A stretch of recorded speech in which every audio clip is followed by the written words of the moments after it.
All right, welcome back. It's season 2 of the Petey's Picks podcast. Kicking things off with MDHL tryouts, the MHA Showcase, and who went where this offseason. A lot of players on the move to catch up on after this long offseason, but excited to be back, kind of getting into the swing of things as far as hockey season goes and things like that. Uh, if you're watching this on YouTube, be sure to hit that subscribe button. We're going to be talking a lot of hockey all season long here. If you're listening on Apple or Spotify, be sure to hit the follow button there as well. Petey'sPicks.com is your home for all the content that I put out. And I'm always available on your Twitter, Facebook, Instagram. We'll be doing a little bit more on TikTok this season. Threads is available there too. So be sure to connect with me on social media as well at Petey's Picks. So, real quick, for those of you maybe new to high school hockey, new to the show, even, um, I'll give you a little bit about myself. I'm Craig Peterson, known by coaches, players, parents around the state, even my wife as Petey, hence the name of the podcast. So, been involved in Michigan high school hockey for a long time, almost as long as I have not been involved in high school hockey, which is crazy to think about. Um, Obviously, was a player at the high school level. I've coached for several different programs now across the state. And now I guess kind of in an analyst role. I don't know what you would call this, but anyways, been involved with the game for probably 16, 17 years now in one of those roles. And so, yeah, I just like to be involved in the game, be around the game, kind of provide my 2 cents from a coaching perspective a little bit, ranking teams, ranking players, providing like scouting analysis and things like that from the teams and games that I watch. So that's a little bit of me in a nutshell, I'll say. For like I said, for those of you new to the podcast, and welcome. And like I said, be sure to subscribe, hit that follow button because we're going to be talking a lot of hockey this season. So we're going to start things off here with a couple of premier fall organizations, programs. Programs probably the best word for it. That have been staples in high school hockey for, gosh, over a decade now, I think, between MHA, which is run through TPH, and then the Michigan Developmental Hockey League, the MDHL. I'm going to start things off here first with the MHA Showcase. I'll get to the MDHL in a minute as well. I want to talk about some of the key players, standouts, who's playing where this fall, who's looking good already, and it's only August, right? Potential teams, who's going to be hot this season, who do we got to be looking out for, and all that fun stuff. So, full disclosure with the MHA Showcase, I was able to be there last year for the duration. This year, had some scheduling conflicts and things like that, so I wasn't able to be on site for the MHA Showcase, but got a lot of good intel. Talked with a couple people that were there. Got their thoughts and opinions on a couple guys, and I'll kind of share some of that feedback with you guys here. Plus, also offer some context. There's a lot of familiar names that are popping off that were names that caught my attention last year. There's new names, guys from the AAA world that are coming over to the high school scene now. So a lot to get into here with both MHA and the MDHL. So we'll just get into it, right? So MHA used to be the top 80 showcase, and now there's not exactly 80 players. I want to say it's like 120 now, with 40 kids at the 18U level, 40 kids at the 16U level, and then 40 kids at the 15U level. So I do like that component a little bit, where they're breaking out and competing against kids in their own age group. From a developmental standpoint, I think that carries a lot of weight, and obviously a different models that kind of AAA landscape a little bit, while still playing high school hockey, because once the high school season starts, obviously you got freshmen playing against seniors, juniors playing against 14-year-olds, that type of thing. So So the MHA Showcase is a good way to compare kids against other kids in their birth year.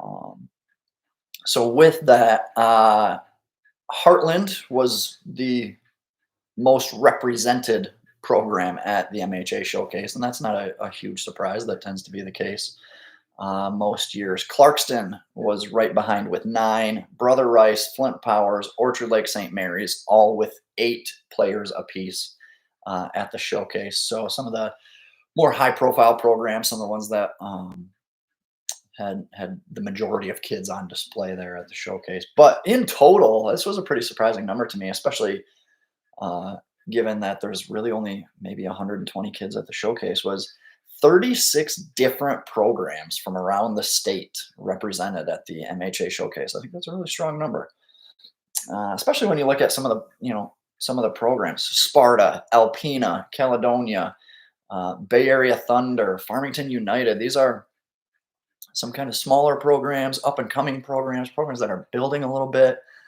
So to have representation, to have a guy or multiple guys kind of squeeze their way into some of these high level showcases says a lot. It's encouraging when you see some of those, like I said, the uh, maybe not so traditional blue bloods in high school hockey getting some representation at these types of events is big. So I'm going to start with the 18s and then just work my way down. I'm just kind of going, like I said, off my notes here, off my show sheet. But Ian Kastamo and Ayden Cook really impressed. As a matter of fact, like 2 of the best at the showcase over the weekend, which was not last weekend, the weekend before. So we're like 10 days removed from the MHA Showcase there. Kastamo, Cook, both very familiar names. Kastamo, I thought, was a top performer last year, I believe, as a junior for Heartland, and now just continues to elevate his game. An elite hockey IQ is how it was described to me on display at Farmington Hills. Every time he's on the ice, he's making something happen, which really just makes him a super impactful player. And I say that, and I think a lot of people process that as uh, he's creating a scoring opportunity. He's putting a shot on goal. He's carrying the puck end to end. And it's like, there's a lot of ways you can impact the game in a particular shift without it involving the puck at all. It's a hard net drive. It's being physical in the corners. It's keeping your feet moving and your motor running the entire time. So, when I say that, and some of the kids listening, there's a lot of ways that you can impact the game on every single shift, whether you touch the puck or not. And I think, Ian Kastamo is that type of player too. So, Ayden Cook, the fact that he stood out, really encouraging, I think, because he was a really good player last year. To see him perform at this level, or to hear him that he performed at this level at the showcase, I think really tells me that he's going from a really good player to a really great player, and could be one of those key figures in Michigan high school hockey this season. So, really, he was described to me as could be in the upper echelon in the state when we get into the season and things like that. So, a couple others here. Easton Tinsley, coming from Bell Tire, he's set to join Trenton in the winter here. Told he's got a motor and it's always on, which I'm a big fan of. I love that. Any kid who's constantly moving his feet, buzzing throughout the shift, you're going to turn some heads in a good way. So he was described as having that Trenton in him, which I'm sure the downriver people will love. Tenacity, heavy, skill, getting pucks to net, that type of thing. So you really like to hear that. That's encouraging. Wyatt Emmett from Ann Arbor, Gabriel Richard, I believe that's right. The RGR and FGR. Apologies if I mixed that one up. But Wyatt Emmett, described as a coach's dream. How about that? 200-foot player, always moving his feet. Registers with me. I'm a coach. Keep your feet moving. You're going to win over a lot of people. Goes into the tough areas and comes out with pucks. You got to love that. And then responsible defensively. That's something that I think gets overlooked a lot in young kids' games, or maybe doesn't get as much attention as the pretty stick work and picking corners and things like that. Like, no, you got to do the dirty work.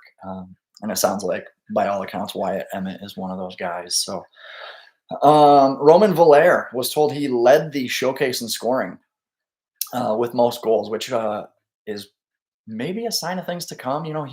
He showed some real flashes last year of being just a pure goal scorer and just finding ways to get the puck in the net. So to go into the showcase, that of all things, and then come out as the leading goal scorer, I think is positive signs of things to come. And since we're on the topic of Rice, I got to touch on one of my favorite players in the 20 class of 2025. Cam George, loved him last year. Just a great puck moving defenseman, hands and feet in rhythm, constantly just comfortable with and without the puck, fluid movements and things like that. So expected to be another top end kid on the back end at MHA this fall, who is in action this weekend actually with the what is it? The Grand Rapids AAA Kickoff Classic. MHA in attendance, I believe, at all three age levels, 18, 16s, 15s. I got to do some homework on the top eight, or not the top eight, excuse me, on the AAA Kickoff Classic. Maybe have some conversations around that this time next week. So maybe on next week's episode, we'll talk about that.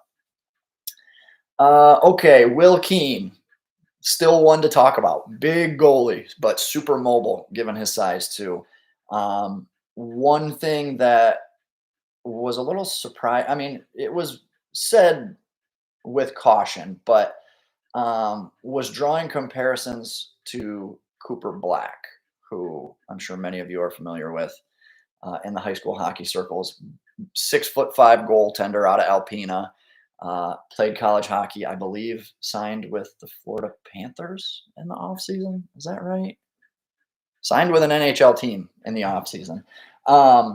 But it wasn't necessarily a one-to-one comparison. It was just that, hey, look, this is a really big mobile goalie that's playing high school hockey. He's got the potential to follow a similar trajectory, essentially. So long way to go to get there, but the intangibles are there, which is encouraging. So talked about Will Keane, Trey Damien, Ty Kraut. Those were some of the standouts there on the back end. Kraut, long, responsible, not going to woo you with his play, but there's pieces of his game there that translate well to the junior level. So there's some potential and encouragement on that front. Damien, probably the best defenseman at the showcase. He was a standout last year. Looks like he's taken yet another step, which is a good sign for Clarkston, good sign for high school hockey, and across the board. So Clarkston, obviously, with a good amount of players, what did I say, 9, I think, at the showcase. They'll be back and real strong and big time contenders again this season. So move on to the 16s a little bit here. I was told the 16s was the Trenton Show.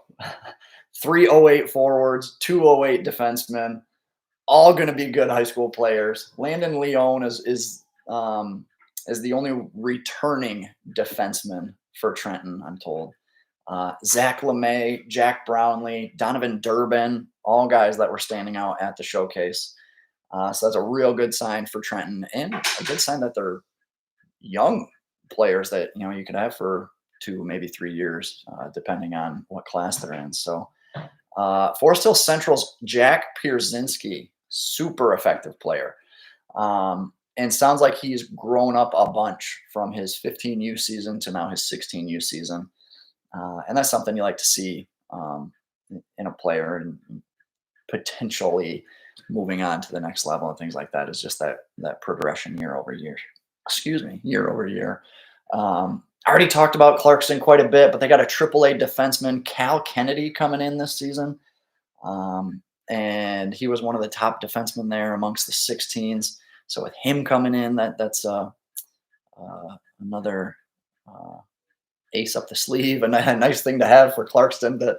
The strong get stronger there in Clarkston. So Let's see here. We'll go to 15s real quick. I'm told 15s was all about Owen Perry, the best 15U forward at the showcase by far. Super standout player there. I'm going to run through a couple here. Cullen McGowan from Divine Child was the best D, arguably. Elliot Mason from the Bay Reps was good on the back end too.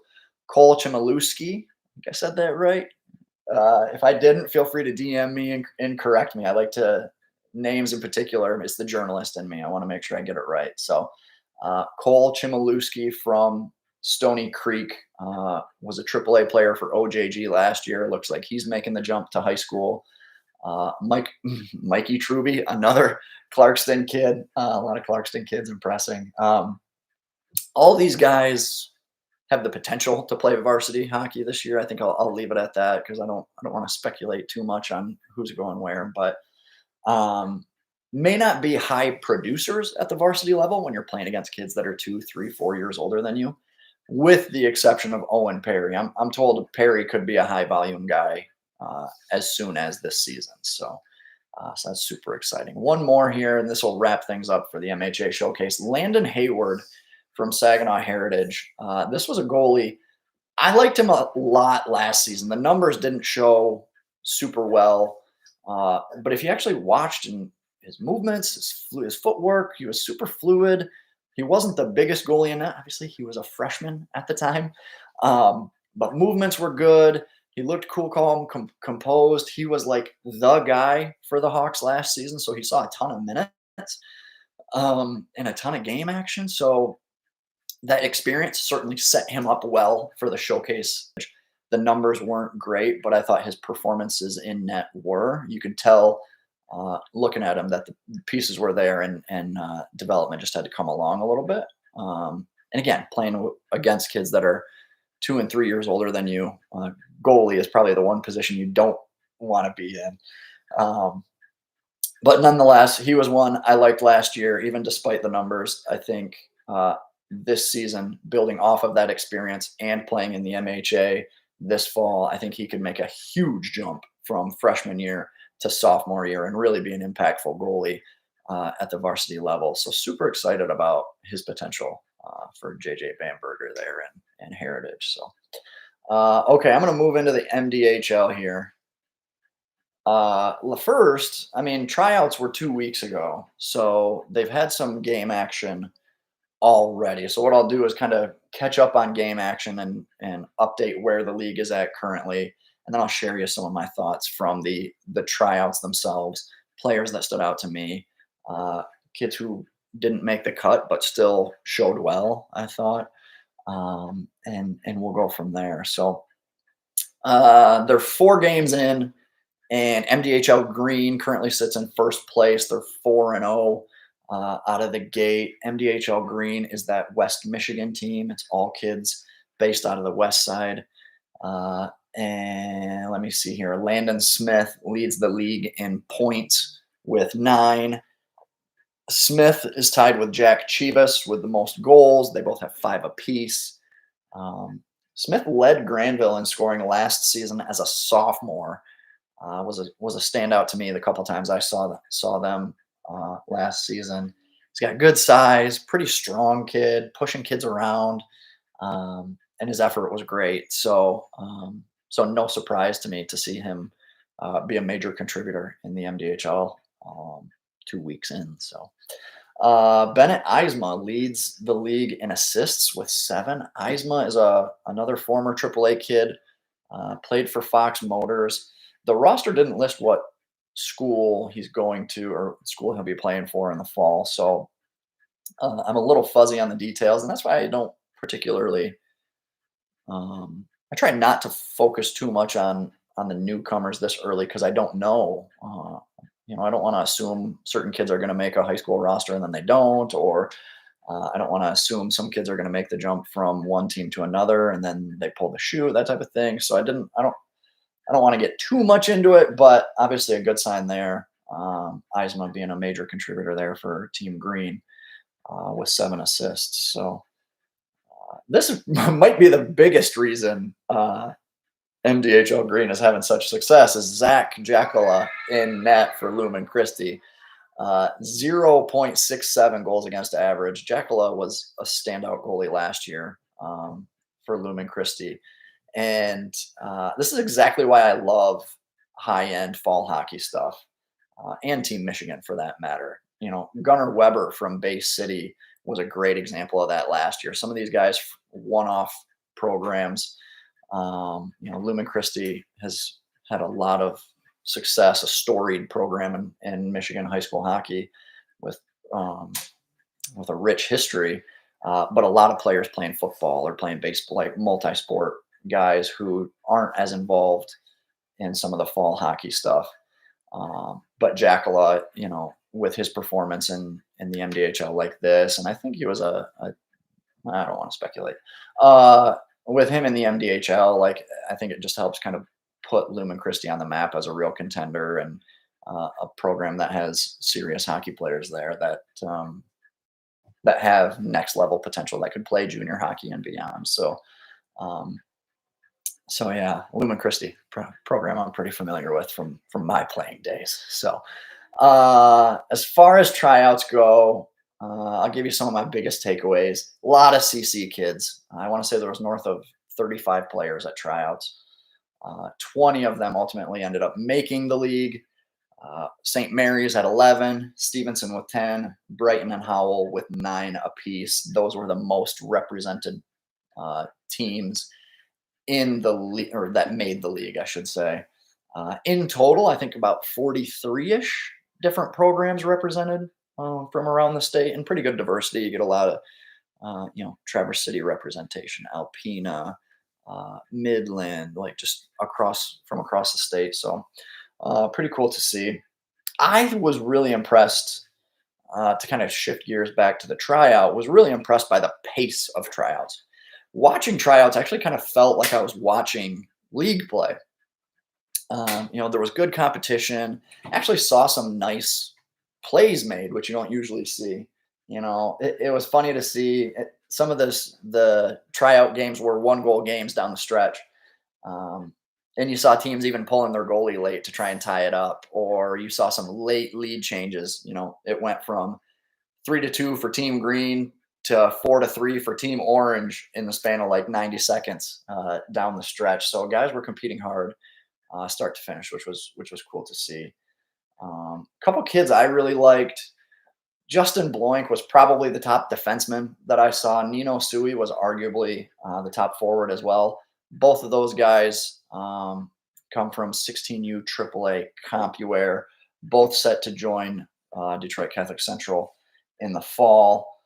Ryan Watkins, Colin Strobel were in that mix, as well as some really standout defensemen. But I thought Bloink kind of separated himself, just given his skating ability. Also really liked Toby Perot out of Cap City. He was a kid I liked a lot as a sophomore. He was a major contributor for the Caps at a young age. But seeing him in a statewide competition, I thought he really stood out at tryouts, which was really cool to see. It wasn't just that he held his own; it's that he separated himself from the herd, and I thought he was a really solid defenseman there on the back end. Great skater, composed, smart with the puck. You love to see it. So Sammy Masick was a freshman defenseman for CC last year.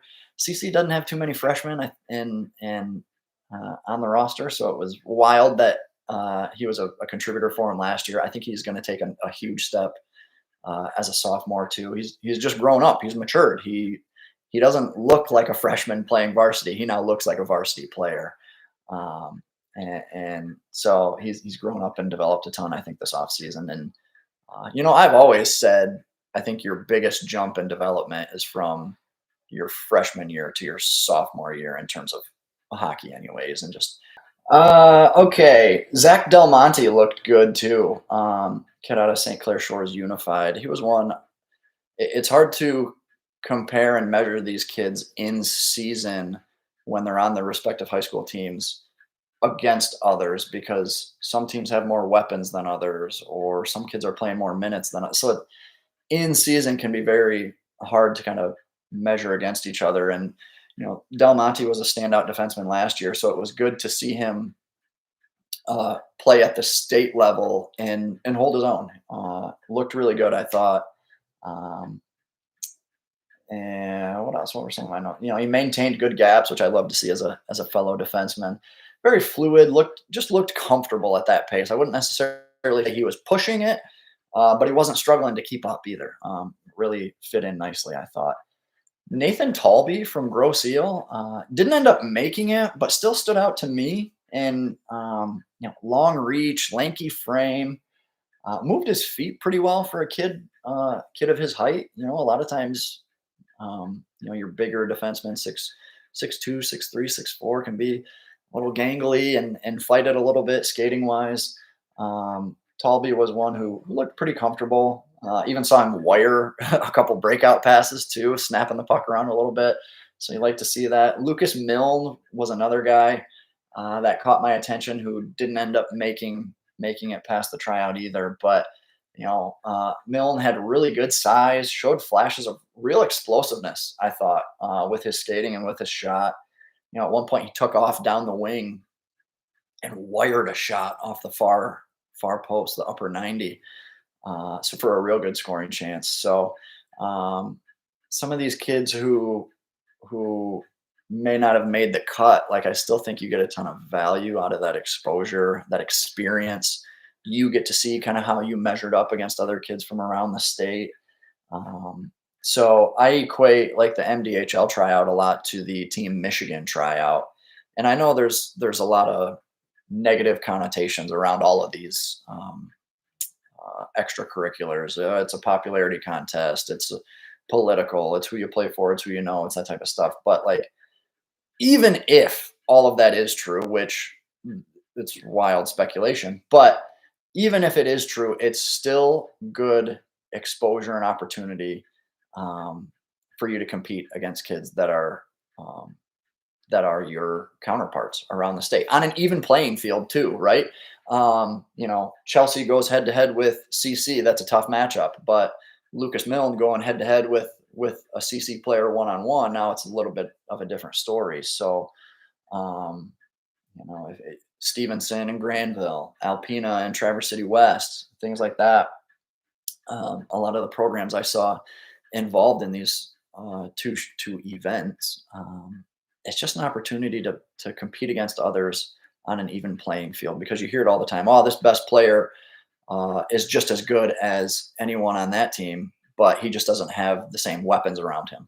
Well, you go to these events, you go to this showcase, you go to these tryouts, all those weapons that were around those players get stripped, and they all get put on even balanced teams. And now let's see who stands out, who separates themselves. So still think there's a ton of value in going and attending these things. And if you truly are that good and you are one of the best kids in the state, it's undeniable. Regardless of some of the politics or whatever you want to speculate about. If you are that good, people aren't going to deny you there. So nonetheless, and I think I might even have a couple more kids who didn't quite make the cut at tryouts, but still resonated with me, and that's okay. Tryouts, especially, all of us are looking for different things too, right? What's going to separate this player from that player? Some value skating more, some value puck skills more, some value the hockey IQ more. So the fact that certain kids resonated with me that didn't make the cut doesn't necessarily mean I'm right and they're wrong, or they're right and I'm wrong. Just kind of goes back to that kind of difference in opinion, so to speak. And also, like I said, like there's no harm in looking good at a tryout and not making it. You just keep pushing, find other avenues, come back the following season with a chip on your shoulder and make it count type thing. So tryouts especially is all about perspective, I think, and kind of how you handle it. So okay, let me get back into some of the kids above the cut here. A couple of Midland kids that I thought looked really good. Lucas Mankoff showed some real top speed with the puck on his stick. That was nice to see. Dow forward, Caden Nemeth, both of these guys, Mankoff and Nemeth. I remember watching the Dow versus Midland game last season, and the top line guys on both of those teams are legit and good players. But again, it's nice to see him kind of on that state level. Caden Nemeth, big, solid kid, good puck skills, had a nice quick burst to the net too, which was sweet. Nolan Harris, another Dow forward. I watched one shift and moved on because I was like, he is not the prettiest player. But like, damn, he just kept making shit happen that like I couldn't ignore him anymore. It was over and over and over again. Every time he was on the ice, he was making something happen. And so it didn't matter how pretty or ugly his game was because he just continued to get shit done on a regular basis. Um, that I couldn't ignore him anymore. I was like, okay, I'll put you on my team. I'll stick you in front of the net. You do some dirty work in front and score some goals. I did a complete 180 on him in the span of, I don't know, 4 shifts probably watching at the tryouts. So he's a similar fashion. And I think I mentioned this player already from last year, but Gunnar Weber last year, he wasn't going to wow you with his skates or his footwork or anything like that, but undeniably effective is kind of how I would describe Nolan Harris as well. So Connor Forster, Riverview Gabriel Richard kid, great motor, constantly in people's faces. Smaller guy, but his effort was stellar. Love that. Tim Peterson was one of the best freshmen in the state last season.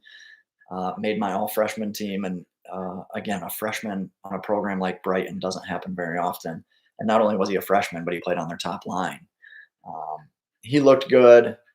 Might have a running mate to play alongside him at Brighton for a while too. Fellow 09 Connor Duffney looked beyond ready for varsity hockey. Watching him at the tryout, they could be a nasty tandem for the Bulldogs for years to come. And what a luxury after Cam Duffney and Lane Petey and Charlie Birchfield walk out the door, in steps Tim Peterson and Connor Duffney. And one more here, Mitchell Wysocki was another 09 incoming for Brighton, who I thought looked really good too. So the torch kind of getting passed there in Brighton and going to be in good hands. And obviously Connor Duffney, if the name sounds familiar, younger brother of Cam Duffney there too. So a couple other names that didn't end up making it, but that I liked a lot. Braden Buckler from Stony Creek. Speaking of 09s, I thought he was a really strong 09. Had some nice moments, especially considering when you're out there and you're one of the youngest guys at the tryout and you're still making plays and making things happen. I think that really resonated with me, especially. Adelar Hovis, I liked him a lot last year for Grosse Ile. As a freshman, he was a great complementary player for them. Might need to be more of a primary player for them this year after what they graduated last spring.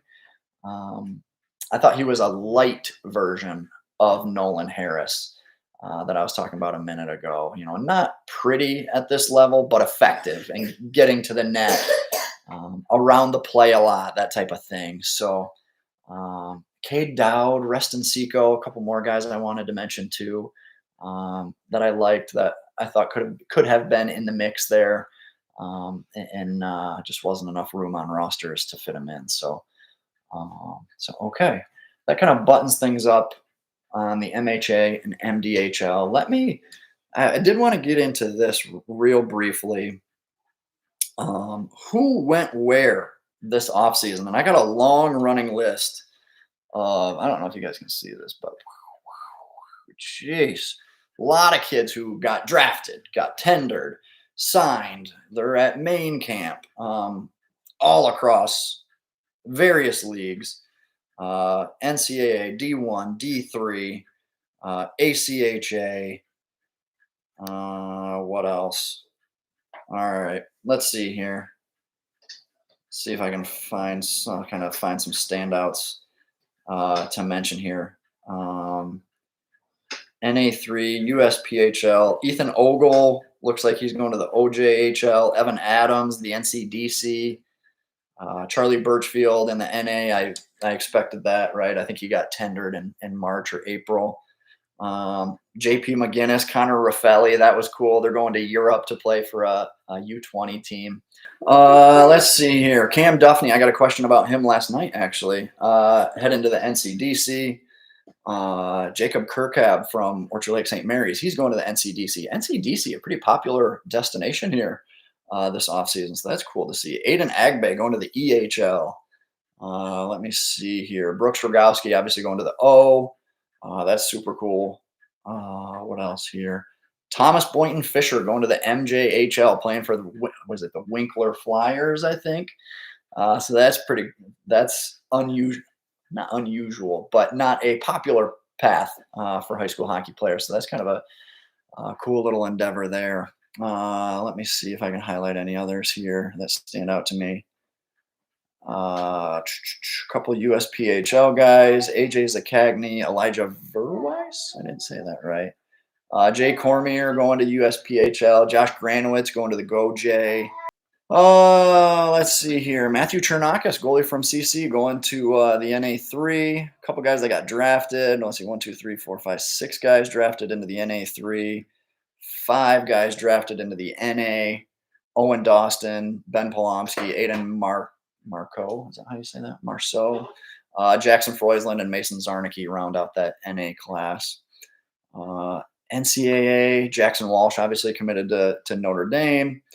Everett Patilla going to Lake Superior State. Let's see here. Billy Van Summeren's going D3, the former Mr. Hockey. Going to play at Western New England. Cam Dunn, West Ottawa kid, West Ottawa product, committed to the University of Massachusetts, D1 school. How about that? Aaron Ackerson, another Bay Reps kid, going to Tufts, D3 program. Well, since we're talking D3, or since we're talking Bay Reps, Caleb Miller set to go to SUNY Brockport too in D3. So Michael Schermerhorn, wow. So this isn't my list. This list gets shared with me, but so I'm kind of reading this on the spot here. But Michael Schermerhorn's going to Notre Dame too. That's awesome. Schermerhorn, a Traverse City West kid too. So okay, there's got to be 50 names on this list that I could highlight here, but I kind of gave you some of the cliff notes there as far as Michigan high school hockey, either recent grads or alums from previous years. So, okay, so let's put a bow on that for episode 1 of season 2 of the Petey's Picks podcast. Again, be sure if you're watching this on YouTube, you've gotten to see my little prospect in the making here, Callan Peterson, making his podcast debut. And so be on the lookout for him in, I don't know, 14 years, 12 years, a while. So we will, let's see, we'll be talking, what did I say? The AAA Kickoff Classic is this weekend. I'll try and catch some games there and provide some feedback on next week's episode. And we'll go from there. We got a lot of stuff in the works here too. We've got graphics and video and stuff I'm going to bring to the table this season. We're going to try some new stuff. So be on the lookout for that. Petey'sPicks.com, kind of your home for everything. You can get the podcast. You can get me on social media there too. Twitter, Instagram, Facebook. Be sure to connect with me. Always looking to talk hockey, players, teams, whatever. My DMs are open and love to talk hockey. So, all right, YouTube, like and subscribe. Or Apple, Spotify. I'm a little rusty. I've been off all off season. I got to get back in the rhythm of things. Apple and Spotify. Be sure to follow as well. And also, I'll steal a line from another podcast. Be a friend, tell a friend. If you know about the podcast, tell some people about this podcast because we got a whole new crop of players coming in, new coaches, new parents, new families, whatever. So be a friend, tell a friend, and tell them about the Petey's Picks podcast. So until next time, skate hard, have fun, and I'll see you at the rink soon.